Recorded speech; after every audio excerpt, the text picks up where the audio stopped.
Good evening there, Mighty Mamas. Today's daily revelation number 108. Are you really tracking? So the reason I created this movement was to empower mums to really take ownership of their health and fitness and to have a support network in order for them to truly get the results. And, it's reported, the statistics say that with tracking of food or exercise or whatever it is, but mainly around food, that people, when they ever came to me and said, look, I was eating really healthy, or I was, I keep eating healthy and I'm not losing weight. And usually when people say that, they're actually 50% off of what they actually think. They're actually 50% higher of what they're eating or 50% lower. So when you come into my program, it's really, really simple. We use MyFitnessPal. Hey Fiona, how you going? We use MyFitnessPal in order to track your calories every single day. And it's as simple as that. We don't overcomplicate it. You hit a protein goal, okay? But ultimately you track your calories and you hit that amount each day, okay? So you don't really want to incorporate exercise into it, because MyFitnessPal will change your calories. So we just want to do it purely on what you're eating according to your weight, your age, how much energy you burn each day is going to give you that calorie amount that you need to hit each day. But if you are guessing and you're currently not getting the results you're after, I really recommend that you hop on MyFitnessPal. Okay, because what you think you're eating healthy compared to what is actually happening could be 50% off. And statistics say that you will be 50% off to what you think you're eating to actually putting it into an app that tracks your food, that you'll actually be off. Hey, Anna Christine. So, my question to you is, we don't want to overcomplicate things. We want to make sure that we are using MyFitnessPal.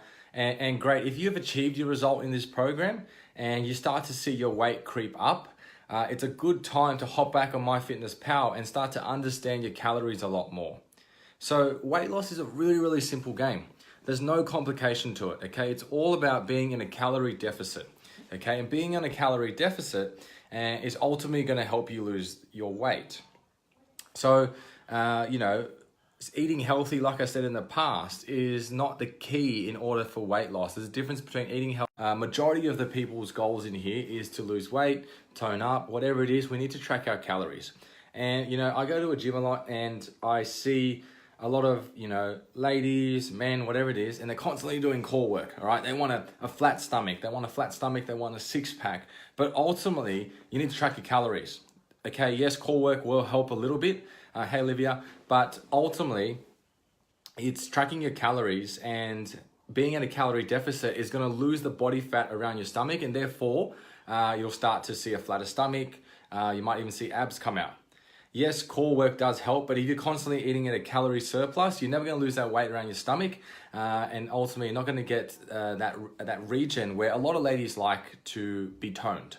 So even if you're at your goal weight right now, I really encourage you to, put the statistics into MyFitnessPal and start tracking it again, because you might be, say you've lost 10 kilos and now you want to lose 2 kilos, or you want to tone up around your stomach, you want to lose certain areas. Ultimately, you need to sit at that deficit region.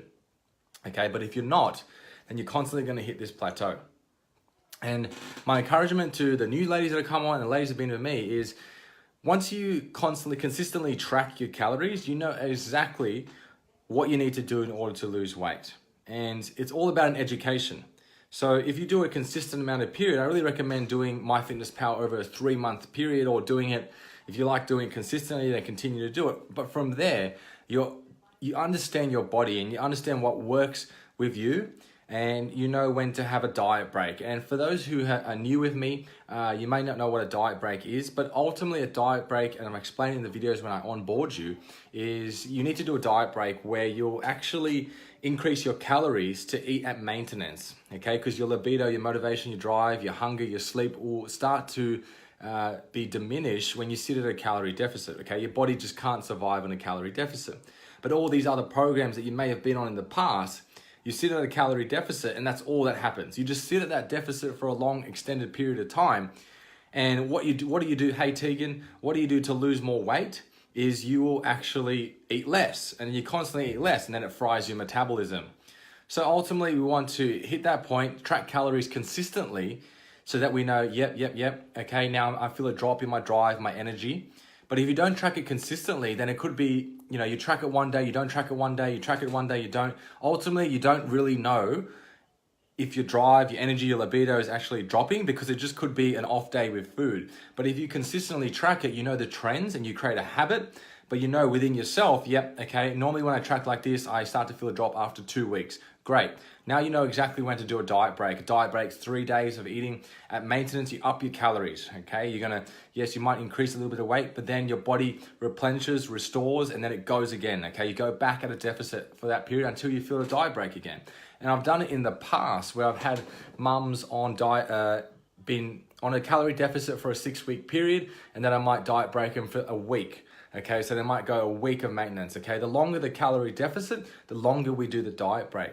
And when you become more experienced at this, you know exactly when you need to diet break. Okay, but first and foremost, this daily rep is about understanding your calories and understanding why MyFitnessPal is so important. So if you're at your goal weight, great, and you want to lose a little bit of weight or you want to tone up, especially in your stomach region, you need to track your calories. So you know that you are at a calorie deficit and therefore you're going to tone your stomach. And doing crunches is not going to help anything, okay? It might bring out a bit of muscle definition, make the core stronger, but it's not going to fix in terms of toning that area.